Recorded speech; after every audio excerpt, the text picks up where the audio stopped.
सासू के घर ना जइयो जी का जलना होता है। सासू के घर ना जइयो जी का जलना होता है।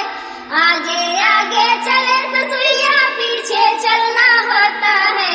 आगे आगे चले ससुरिया पीछे चलना पड़ता है। आजकल के समझी को मम्मी कहना पड़ता है। आजकल के बुढ़ी को मम्मी कहना पड़ता है। सासू के घर ना जइयो जी का जलना होता है। सासू के घर ना जइयो जी का जलना होता है। आगे आगे चले जेठनिया पीछे चलना होता है। आगे आगे चले जेठनिया पीछे चलना पड़ता है। आजकल के जेठनी को भाभी कहना पड़ता है।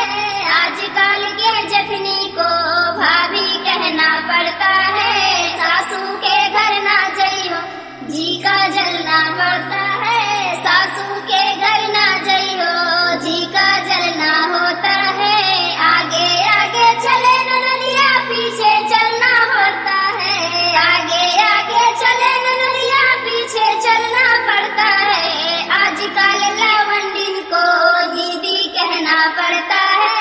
आजकल लवंडिन को दीदी कहना पड़ता है। सासू के घर ना जइयो जी का जलना होता है। सासू के घर ना जइयो जी का जलना होता है।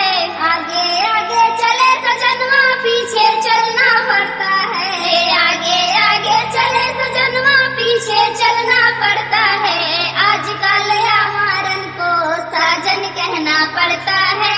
आजकल आवारन को साजन कहना पड़ता है। साजन के घर ना जइयो जी का जलना